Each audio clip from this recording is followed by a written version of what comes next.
انا انزلناه فی لیلۃ القدر وما ادراک ما لیلۃ القدر۔ اللہ تعالیٰ کی عادت ہے کہ اللہ تعالیٰ اس دنیا کے نظام کو مساوات کی بنیاد پہ اللہ نے اس نظام کو نہیں چلایا۔ سب ایک جیسے نہیں ہیں اس دنیا میں۔ اللہ تعالیٰ نے انسانوں کو تمام مخلوق پہ ترجیح عطا فرمائی ہے۔ پھر انسانوں میں بھی سب کو ایک جیسا مقام نہیں دیا۔ پیغمبروں کو اللہ تعالیٰ نے عام لوگوں پر فضیلت عطا فرمائی۔ پھر پیغمبروں کو بھی ایک جیسا مقام نہیں دیا۔ اللہ تعالیٰ نے پیغمبروں میں حضرت ابراہیم علیہ السلام، موسیٰ علیہ السلام، عیسیٰ علیہ السلام اور سید الانبیاء محمد صلی اللہ علیہ وسلم کو باقی پیغمبروں پر فضیلت عطا فرمائی۔ اور پھر ان چاروں کو بھی ایک جیسا مقام اللہ نے نہیں دیا۔ ان میں سب سے افضل مقام اللہ نے اپنے حبیب محمد صلی اللہ علیہ وسلم کو عطا فرمایا۔ تو جیسے اللہ تعالیٰ کی عادت ہے کہ انسانوں میں اللہ نے فرق رکھا، مخلوق میں فرق رکھا، تو اللہ تعالیٰ نے اسی طرح اس زمین کے خطوں میں فرق رکھا ہے۔ اس زمین میں سارے خطے ایک جیسے نہیں ہیں۔ مسجد کو اللہ نے عام جگہوں پر فضیلت دی۔ پھر مسجدوں میں مسجد اقصیٰ، مسجد نبوی اور مسجد حرام کو اللہ نے باقی مسجدوں پر فضیلت دی۔ اور ان تین مسجدوں میں بھی اللہ نے سب سے زیادہ فضیلت مسجد حرام کو دی جہاں بیت اللہ ہے، اور اتنی بڑی فضیلت دی کہ مسجد حرام میں ایک نماز کا ثواب 1,00,000 نمازوں کے برابر قرار دیا گیا۔ اور علماء کہتے ہیں صرف نماز ہی نہیں ہے بلکہ ایک نیکی کا ثواب اللہ نے مسجد حرام میں 1,00,000 نیکیوں کے برابر رکھا ہے۔ تو اسی طرح اللہ تعالیٰ نے جو اوقات ہیں، وقت ہیں، ان کو بھی ایک جیسا نہیں رکھا۔ اللہ تعالیٰ نے ہفتے کے دنوں میں جمعے کے دن کو ان بقیہ 6 دنوں پر اللہ نے فضیلت عطا فرمائی ہے۔ پھر اللہ نے مہینوں میں تمام مہینوں پر رمضان المبارک کو فضیلت عطا فرمائی ہے۔ آپ رمضان میں جب کوئی نیکی کرتے ہیں تو پورے سال کی نیکی ایک طرف اور رمضان کی نیکی ایک طرف، کئی گنا اجر اس کا بڑھ جاتا ہے۔ اسی طرح سے اللہ رب العزت نے پورے رمضان کو بھی ایک جیسا نہیں رکھا، بلکہ اللہ نے رمضان کے آخری عشرے کو پچھلے 2 عشروں پہ اللہ نے فضیلت دی ہے کہ رمضان کے آخری عشرے میں عبادت کا ثواب بقیہ 2 عشروں سے زیادہ ہے۔ یہی وجہ ہے کہ آپ صلی اللہ علیہ وسلم رمضان کے آخری عشرے میں شد میزرہ، امی عائشہ رضی اللہ تعالیٰ عنہ فرماتی ہیں تہبند کس لیا کرتے تھے۔ یہ کنایہ ہے عبادت سے کہ بالکل پوری رات آپ صلی اللہ علیہ وسلم عبادت کیا کرتے تھے۔ اور کمال کی بات یہ ہے کہ رمضان کے آخری عشرے کی جو 10 راتیں ہیں یا 9 راتیں ہیں، ان میں بھی پھر اللہ نے 9 کو برابر نہیں قرار دیا، بلکہ ان میں ایک رات ایسی اللہ نے بنائی جو پورے رمضان کی تمام راتوں سے افضل اور پورے سال کی تمام راتوں سے افضل، اور اس کا نام بھی اللہ نے خود متعین کیا کہ اس کا نام ہے لیلۃ القدر۔ قدر کا مطلب مرتبے والی، قدر و منزلت والی، اونچے مقام والی رات۔ تو یہ اللہ کی عادت ہے کہ جیسے آپ دیکھتے ہیں کہ مختلف قسم کی کمپنیاں مختلف پیکیجز نکالتی ہیں اپنی پروڈکٹ کو سیل کرنے کے لیے، لوگوں کو فائدہ پہنچانے کے لیے، خود پیسے کمانے کے لیے۔ اللہ کو ہماری ضرورت نہیں ہے ہماری عبادت کی، اللہ کو اس بات کی ضرورت نہیں ہے کہ ہم اس کی عبادت کریں تو اس کو کوئی فائدہ ہوگا، لیکن اللہ ہمیں فائدہ پہنچانے کے لیے، ہمیں عبادت کی طرف لانے کے لیے، ہماری تربیت کے لیے کہ یہ کسی طرح کسی بہانے آ جائیں۔ جیسے دیکھیں مارکیٹوں میں سیل لگتی ہے نا، چیزیں سستی ہو جاتی ہیں، کمپنی کا تو اس میں اپنا مفاد ہوتا ہے، تو غریب سے غریب آدمی بھی اس سیل کی وجہ سے سستے میں وہ چیزیں خریدنا شروع کر دیتے ہیں۔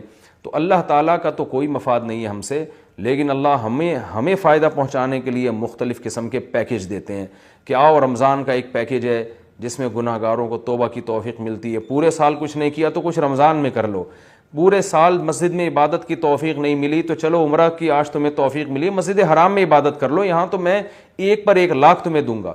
تو یہ جو اللہ کی طرف سے پیکیج ہمیں ملتے ہیں یہ اللہ کے فائدے کے لیے نہیں، ہمارے فائدے کے لیے، کہ ہم جیسے نالائق شاید ثواب کا سن کے کہ بھئی ایک نیکی کا ثواب بہت زیادہ بڑھا چڑھا کر دیا جا رہا ہے، تو جیسے مارکیٹوں میں غریب آدمی بھی وہ اس جو ہے پیکیج کی وجہ سے خریداری کے لیے پہنچ جاتا ہے، تو اسی طرح جو بھی آخرت کی لالچ رکھنے والے لوگ ہیں، اگرچہ وہ گنہگار ہیں لیکن اس پیکیج سے فائدہ اٹھانے کا اللہ ان کو موقع دیتا ہے۔ پورے سال کچھ نہیں کیا تو اب آؤ، میری طرف سے سیل لگی ہوئی ہے، میری طرف سے ایک نیکی پہ لاکھوں نیکیاں دی جا رہی ہیں، آؤ میری طرف اور اس بہانے کچھ عبادت کر لو۔ تو عقل مند لوگ اللہ کی اس آفر سے فائدہ اٹھاتے ہیں, اللہ کی طرف سے پیش کردہ اس آفر سے, اور اللہ کی اس رحمت سے فائدہ اٹھاتے ہیں. تو وہ رحمت کیا ہے؟ قرآن نے اس رحمت کو بیان کیا کہ یہ جو لیلۃ القدر کی رات ہے یہ اللہ کی طرف سے اتنا بہترین پیکیج ہے کہ قرآن خود اس کا تذکرہ کرتا ہے, لیلۃ القدر خیر من الف شہر. فرمایا کہ اللہ کہہ رہا ہے کہ کسی نے 1000 مہینے عبادت کی, جو تقریباً 83 سال بنتے ہیں, تو 83 سال کی عبادت کا اجر ایک طرف اور اس ایک رات کی عبادت کا اجر ایک طرف. آپ بتائیے کتنا بہترین اللہ کی طرف سے یہ اللہ کی رحمت کا معاملہ ہے, اور اللہ کی طرف سے یہ کتنا بہترین پیکیج ہے. تو اتنا زیادہ اس میں ثواب, اور اللہ نے بتایا کہ ایسی برکت والی رات ہے. 2 جگہ قرآن نے اس کا تذکرہ کیا, انا انزلناہ فی لیلۃ مبارکہ, کہ ہم نے اس رات میں قرآن کو نازل کیا اور یہ برکت والی رات ہے. ایک جگہ قرآن کہہ رہا ہے برکت والی رات, ایک جگہ قرآن کہہ رہا ہے قدر و منزلت والی رات, اور دونوں جگہ قرآن کہہ رہا ہے کہ ہم نے اس رات کی سلیکشن کی ہے قرآن کو نازل کرنے کے لیے. تو ایک فضیلت تو اس رات کی یہ ہے کہ اس میں عبادت کا اجر ہزاروں گنا بڑھ جاتا ہے. آپ 83 سال مسلسل عبادت کرتے رہیں اور اس ایک رات میں آپ عبادت کریں تو اللہ کی رحمت ہے کہ اس ایک رات کی عبادت کا ثواب 83 سال کی عبادت کے برابر ہو جائے گا. تو بہت ہی محرومی کی بات ہے کہ کوئی شخص اس رات کو سوتے میں گزار دے. اور علماء نے یہ بیان کیا ہے کہ جو بھی فضیلت والے دن یا فضیلت والی راتیں ہوتی ہیں ان میں جیسے عبادت کا ثواب بڑھ جاتا ہے, گناہ کا عذاب بھی اسی حساب سے کئی گنا بڑھ جاتا ہے. جیسے مسجد حرام کے بارے میں حدیث میں آتا ہے کہ ایک نماز 1,00,000 کے برابر, لیکن قرآن کیا کہتا ہے, وَمَن يُرِدْ فِيهِ بِإِلْحَادٍ بِظُلْمٍ نُذِقْهُ مِنْ عَذَابِ السَّعِيرِ. مسجد حرام میں ظلم اور گناہ کا کوئی بھی معصیت جو ہے, گناہ ہے, اس کا عذاب بھی کئی گنا بڑھ جاتا ہے. اس لیے علماء کہتے ہیں کہ مسجد حرام میں ایک جرم وہ 1,00,000 جرموں کے برابر ہے. مسجد حرام میں ایک چوری 1,00,000 چوریوں کے برابر ہے. مسجد حرام میں ایک جھوٹ 1,00,000 دفعہ جھوٹ بولنے کے برابر ہے. تو صرف نیکی کا ثواب نہیں بڑھتا, گناہ کا عذاب بھی بڑھ جاتا ہے. اسی طرح علماء کہتے ہیں کہ رمضان میں جیسے نیکی کا ثواب کئی گنا بڑھتا ہے, گناہ کا عذاب بھی کئی گنا بڑھتا ہے. جیسے مسجد میں نیکی کا ثواب بڑھ گیا, مسجد میں اگر آپ جرم کرتے ہیں, گناہ کرتے ہیں, تو عذاب بھی بڑھے گا کہ اللہ کے گھر میں تم غلط کیسے کر رہے ہو. تو اسی طرح یاد رکھیے کہ لیلۃ القدر میں 3 قسم کے لوگ ہیں. ایک تو وہ لوگ جو عبادت کر کے اس رات کو قیمتی بناتے ہیں اور 83 سال کی عبادت اپنے کھاتے میں, اپنے اعمال نامے میں ڈال لیتے ہیں. ایک وہ لوگ ہیں جو محروم ہوتے ہیں, پوری رات سوتے رہتے ہیں, لیکن وہ بھی خوش قسمت ہیں کہ چلو عشاء کی نماز جماعت سے پڑھی, فجر کی جماعت سے پڑھی, کسی درجے میں ان کو بھی ثواب مل گیا. تراویح کی کچھ رکعتیں پڑھ لیں جتنی اللہ نے توفیق دی. یہ وہ لوگ ہیں جنہوں نے اس رات کو بہت حد تک ضائع کر دیا, لیکن خسارے والا کام انہوں نے نہیں کیا.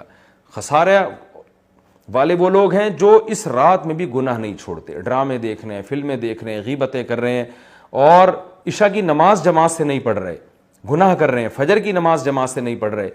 تو یہ بدبخت لوگ ہیں.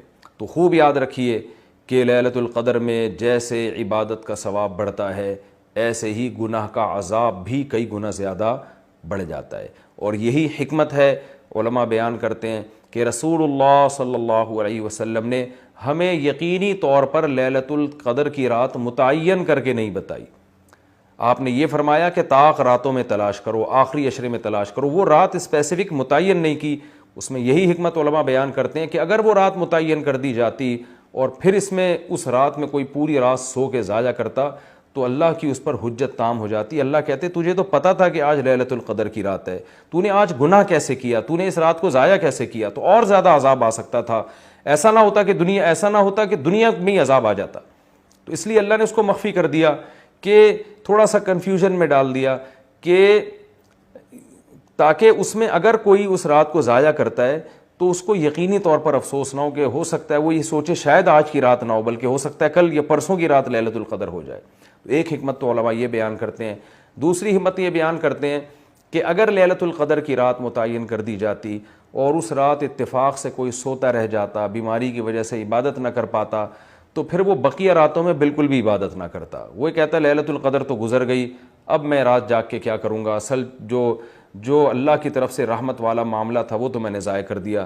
تو اللہ نے اس امت پر احسان کیا کہ بتا دیا بھائی آخری عشرہ ہے اور طاق راتوں میں امکان زیادہ ہے، تاکہ کوئی 21ویں رات کو عبادت نہ کر سکے تو اس کو یہ خیال نہ ہو کہ بھائی اب لیلۃ القدر کا چانس ہی ختم ہو گیا، بھائی ہو سکتا ہے 22ویں ہو سکتا ہے 23ویں ہو، تو اس لالچ میں، اس امید میں وہ 10 کی 10 راتیں عبادت کرے گا۔